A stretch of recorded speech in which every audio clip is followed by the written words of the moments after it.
Hi friends, ఎలా ఉన్నారు? అందరూ బాగుండాలని కోరుకుంటున్నాను. ఇప్పుడు ముఖ్యంగా మనం అందరం ఒక నిజం చెప్తాను, తెలుసుకోవాల్సింది ఏంటో తెలుసా?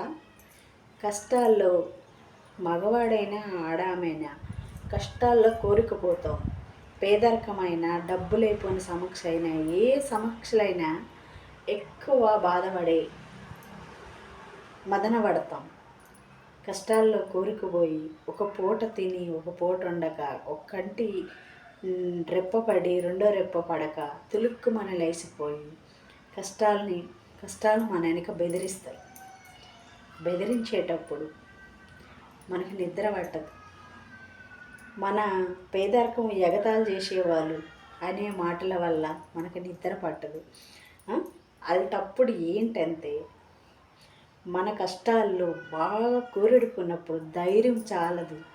అయ్యో, భర్తకు చెప్తే భర్త ఏం బాధపడతాడో అని భార్య, అయ్యో నా భార్యకి చెప్తే నా భార్య ఎంత బాధపడుతుందో ఆమె చెప్పను, మొత్తం బాధ నా గుండెల్లో పెట్టుకుంటాను అనేసి సరేలే ఒక 10 మందిని చెప్పుకుందామా అనే ఆలోచన వస్తుంది.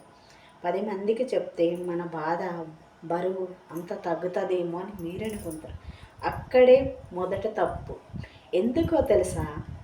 మనం 10 మందికి చెప్పినామనుకో బాధ తక్కువైపోద్దని మనం అనుకుంటాం. అదే 10 మంది మనకి ఇంకా 10 మాటలు మరీ గుచ్చి గుచ్చి గుచ్చి గుచ్చి పెసినిస్తారు. ఆ పెసినించిన మాటలు ఇంకా నిద్ర పట్టనివి, కడుపు నిండా తినేవి, బాధలకి ఇంకా ఎక్కువ గురి చేసేస్తాయి అన్నమాట. అప్పుడు ఏంటంటే అదే 10 మందికి చెప్తే మళ్ళీ ఇంకొక 10 మందికి చెప్తారు. అదే 10 మంది వెళ్ళి మరి 100 మందికి చెప్తారు. ఇంకా నీ బాధ ఎక్కువయ్యి ఏదిలోకి వెళ్తే తల ఎత్తుకోక చేసే మనుషులు ఉంటారు. బాధని మన గుండెల్లో పెట్టుకొని మన ఆత్మని మన మనసుని అడగండి. తెల్లవారు లేస్తావా? ఆత్మని మన ఆత్మ శుద్ధిగా ఇడుకొని మన మనసుకి అడగండి, మీకు పెసిన్ దొరుకుతుంది. ఎందుకు తెలుసా? వాదారుస్తుంది మన మనసే. బాధని దిగమింగిస్తుంది కూడా మన మనసే, మన ఆత్మే. ఆత్మకు అడగండి. 10 మంది కడిగిన కంట ఆత్మకు అడగండి కష్టబాధలు, మీకు రిలీఫ్ అవుతుంది. అంతేగాని నా అని మనుషులే చెప్తామా, ఎవరెవరో చెప్తామంటే కష్టాలు ఎక్కువైపోతాయి. కానీ మన కష్టాలు తీరే మార్గం లేదండి. ఇది ఒక్కటి నిజం, సత్యం. ఎందుకో తెలుసా? ఎవరికి వచ్చిన బాధల్లో కూరెడిపోయిన మనుషులము తట్టుకున్న మనిషికి ఈ మాట చెప్పాలనేసి తపన ఉంటుంది. అన్నీ తట్టుకున్న మనుషులే ఈ మాటలు చెప్తారు. ఏవి చెప్పినా తట్టుకొని పైకి పడిపోయిన మనిషి పైకి లేచి వచ్చే మనుషులే చెప్తారు ఈ మాటలు. అందుకోసమే కాబట్టి నలుగురు చెప్పి మన బాధను భరించి అబ్బా వాళ్ళేమో తీరుస్తారు అనుకుంటారు. తీర్చరండి. కష్టాలు ఇంకా కూరెడిపోయి అస్సలు నాశనం అయిపోవాలని మనుషులు ప్రపంచకునిది. అందుకోసమే కాబట్టి మీ ఆత్మకు అడగండి. ఆత్మకు అడిగినారనుకో, ఎందుకు కష్టాల్లో ఉన్నప్పుడు ఇలాగా నిలువును పడుకొని మీ గుండెల మీద చేసుకొని అయ్యో ఎందుకు ఈ కష్టాలు నాకై వచ్చినాయి భగవంతుడా అని భగవంతుడికి ధ్యానించండి. ఆ తల్లిని ధ్యానించండి. ధ్యానించిన ఒక్క క్షణానికి మీ మనసుని అయ్యో కష్టాలు మీ కన్నీళ్ళు ఆపింది మనిషి, కష్టాల్లో ఉంటే ఆదుకున్నది మీ మనసే. ఎందుకో తెలుసా? తప్పుడుతో పట్టినాడు చిచి అనే బుద్ధి కూడా మనిషే తెలుసు. కష్టాల్లో ఉన్నప్పుడు కష్టాలు మనుషులకే వస్తాయి, పసుపులకి రావు. చిచి లెగుద్దామా, మన పని మనం చేసుకోకపోతే ఎవరు చేస్తారు అని ఆత్మ చెప్తుంది. అంతే కదా? 10 మంది వచ్చి చెప్పరు కదా. 10 మంది వచ్చి చెప్పిన ఎన్నో మాటలు అంటారు. అలాంటప్పుడు ఇంకా గుండె బరువు అయిపోతుంది. బరువు దించాలంటే భగవంతుడి వల్ల కదా కాదు. ఎందుకంటే భగవంతుడు అనుకోగానే మన దగ్గర ఉండడు. చడాన్ని బరువు ఎట్లా దించుతాడు? అలాంటప్పుడు ఏంటంటే ఆత్మ కడిగేసి హ్యాపీగా మీ బరువుని మీ బాధని ముందుకెళ్ళి అడుగుని మీ మనసును అడగండి. అడిగి మీ మనసు అంతా నిర్మలా చేసుకోవాలి. అంతేగాని 10 మందిని చెప్తాము, నలుగురు చెప్తాము, ముగ్గురు చెప్తాము, సేంతులు చెప్తాము, పక్కింటలు చెప్తాము, మా చుట్టాలు చెప్తాము అనే మాట టాపిక్ మీ బుర్రలోకి తెచ్చుకోకండి. ఎందుకంటే అవే చెప్పుడు మాటలు మనకు నిలువున ముంచేస్తాయి. గుర్తుపెట్టుకోండి, ఎప్పుడైనా సరే కష్టాల్లో ఉన్న, పేదరికంలో ఉన్న అడుగు ముందుకు వెయ్యండి. పడిపోతారు. ఇంకొక మనిషి వచ్చే సాయం ఎప్పుడు ఎత్తాలా? మన వయసు అయిపోతే లెగలేము. వయసులో ఉన్నప్పుడు పడిపోనాం అనుకో, పైకి లేగడానికి నువ్వు నిర్ణయించాలి, కానీ ఎవరు చెయ్యొద్దు ఇవ్వండి అంతే. మీ భవిష్యత్తు మీద మీరే దెబ్బ కొట్టుకున్నట్టు కాదు. ఇంకొకరు చెయ్యొద్దు మీద బతికే బతుకు మనకి ఎప్పుడు కూడా ముందుకు వెళ్ళనివ్వు. అదే మనం పడిపోయి లేచి వెళ్ళావనుకో, నీ బతుకు నీ భవిష్యత్తు నీకు ముందుకు ఉంటుంది తెలుసా. అలా తెలుసుకొని ఎప్పుడు బాధపడకూడదు. ఇప్పుడు మన బంధువులు మన పాలేలు అవని, మన కుటుంబం అవని, మన ఫ్యామిలీ అవని ఎక్కడి నుంచో రావక్కర్లేదు. మన ఫ్యామిలీలోని మనకు బాధ పెట్టిన వాళ్ళు చాలామంది ఉంటారు. ఉండేటప్పుడు గుండె ధైర్యం చేసుకోవాలి.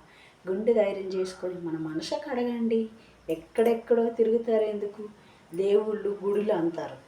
అమ్మ నాన్న ఉన్నోళ్ళు అమ్మ నాన్న కాళ్ళకి నమస్కరించండి. అది ఎంత మంచి జరుగుతుందో మీరే చూడండి. ఎక్కడెక్కడ గుళ్ళల్లో తిరిగితే అమ్మ నాన్నకి మొక్కనంత దేవుళ్ళు ఎవరు లేరండి. ఒక్కసారి గుర్తుపెట్టుకోండి. ఎందుకు? పనికి మనకి ఆలోచన అందంది తెలుసుకుంది అన్నీ చేస్తాం. అమ్మ నాన్నకి మించిన గురువు లేరు, అమ్మ నాన్నకి మించిన తర్వాత దైవము లేదు. ఆ దైవం కంటే ఎక్కువ అమ్మ నాన్న. నమస్కరించుకోండి. అన్నీ మన బాధలు మొత్తం చుట్టుముట్టాడినప్పుడు మన ఆత్మ కడగండి.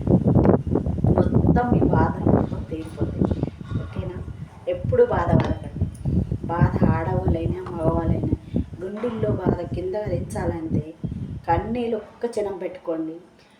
ఇష్టం దేరుగా మనసు దేరుగా ఏడండి. ఏడుసుకున్న తర్వాత మన మనసు కడగండి. ఎందుకు ఇలాగ అయింది? నాకే అవుతుందా? ప్రపంచం మీద అందరికీ అవుతుందా? ఎందుకు ఈ కష్టాలు నాకు చుట్టూ వస్తాయి? ఎందుకు రావాలా చెప్పు అని ఒక్కసారి అడగండి. నీ ఆత్మ నీకు చెప్తుంది, ఇది కాదు, ఇది కరెక్టే కాదు. నువ్వు ఏడుసుకొని ఎదబోసుకొని అలా కుమిలిపోతే నా అనేవాళ్ళు ఎవరూ నీకు అవ్వరు. నా అనే డబ్బు కాదు, ధనం కాదు నీకు అవ్వదు. నీ ఓత, నీ చెయ్యత నీకు అవుతుంది, నీ ధైర్యం నీకు అవుతుంది. మెయిన్ నీకు ధైర్యం కావాలి అని నీ ఆత్మ నీకు చెప్తుంది. అంతేగాని మనం ఎక్కడో మనసు పెట్టుకొని ఎక్కడెక్కడో తిరగకండి. ప్లీజ్ ఒక్కసారి అర్థం చేసుకుని ఎన్ని కష్టాల్లో ఉండండి. దేవుడి మీద ఒక్క భారం వేయండి. మన మనసుకి అడగండి. ఎవరైనా సరే ఎదుటి మనిషికి ఈ రోజులు బట్టండి, ఈ రోజులు బట్టి. అప్పుడు అమ్మమ్మ వారు తాత వాళ్ళ రోజులు వేరే. ఈ రోజులు బట్టి ఎదుటి మనిషి నమ్మాలని భయమిస్తుంది. కాబట్టి ఎవ్వరు కూడా ఎదుటి మనిషిని సలహా తీసుకోవడం, మనిషిని నమ్మడము అనే విషయంలో తప్పు చేయకండి. ఆత్మకు నమ్మండి. ఆత్మకు నమ్మి ముందడుగు వేయండి. మీరు రిజల్ట్ రాకపోతే నాకు కామెంట్ పెట్టి అడగండి. Okay friends, bye friends. అందరూ మంచిగా ఉండాలని కోరుకుంటాను ఫ్రెండ్స్. ఇంత మట్టిగా వచ్చి సబ్స్క్రైజ్లు వస్తున్నాయి, మళ్ళీ వెనక్కి తీసుకుంటుంది ఎందుకు ఫ్రెండ్స్? ఏమైనా నేను తప్పుగా మాట్లాడుతున్నా? ఎందుకో తెలుసా? ఈ న్యూస్ పెట్టాను. మన ఓన్ కంటెంట్ పెడితేనా మనకి రిజల్ట్ వస్తుందంట. తక్కువలో ఉన్నప్పుడు ముందు కొంచెం వస్తామన్నప్పుడు సబ్స్క్రైబ్ చేసి మళ్ళీ వెనక్కి లాక్కోవడం మీకు న్యాయమా? కాదు కదా. ఓకే ఫ్రెండ్స్, ఏదైనా పొరపాటు ఉంటే నాకు కామెంట్ పెట్టి అక్క ఇలాగుంది అంటే నేను సరి చేస్తాను, అంతేనా? ఎవరైనా తమ్ముడోళ్ళైనా, అక్కలైనా, అన్నయ్యలైనా, బాబాయిలైనా, పిన్నులైనా, పెద్దమ్మలైనా అందరూ కూడా నా ఫ్యామిలీ. చెల్లెళ్ళు, బిడ్డలు అందరూ నా ఫ్యామిలీ.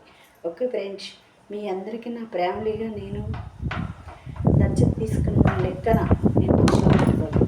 మీరు కూడా నాకు ముందుకు తెచ్చి ఆరాధిస్తారని మనస్ఫూర్తి కోరుకుంటాను ఫ్రెండ్స్. ఎప్పుడైనా కష్టబాధల్లో నవ్వండి, ఆరోగ్యం ఉంటుంది. మరి కష్టం మన మనసే చెప్పండి, ఆరోగ్యం ఉంటుంది. ఏదైనా సరే ఫ్రీగా ఉండాలి, ఆత్మకి ఫ్రీగా ఉండాలి. మీకు కష్టం వస్తే గంట అరగంట వరకే ఆడండి. ఏడిసి మొత్తం మొహం కడుక్కొని వచ్చి ఆత్మ కడగండి. అప్పుడు మీకు తెలుస్తుంది. అమ్మ 10 మందికి చెప్పుకుంటే మన ఆత్మకి చెప్పుకుంటే మంచిదిరా బాబు అని అడుగుతుంది. 10 మందికి చెప్పుకొని అది చెడైతే 100 వరకు వెళ్ళిపోతుంది. మంచి అయితే అమ్మో అది బాగుపడిపోతుందని మన ఇంటి మీద దిష్టి పెట్టి ఇంకా పైకి లెక్కండా చేస్తారు. ఇవన్నీ గుర్తుపెట్టుకోండి ఫ్రెండ్స్. ఎవరైనా ప్రాబ్లంలు ఉన్నా అక్క ఏందక్క ఇట్లా చెప్తున్నావని ఎవ్వరు అనుకోకండి. ఇది ఖచ్చితంగా జరిగినవే కాబట్టి మనసులో పెట్టుకొని మనస్ఫూర్తిగా అడుక్కొని అందరూ కూడా హ్యాపీగా ఉంటారని మనస్ఫూర్తి కోరుకుంటాను ఫ్రెండ్స్. నేను ఇది జరగంది ఏం కాదు, జరిగింది.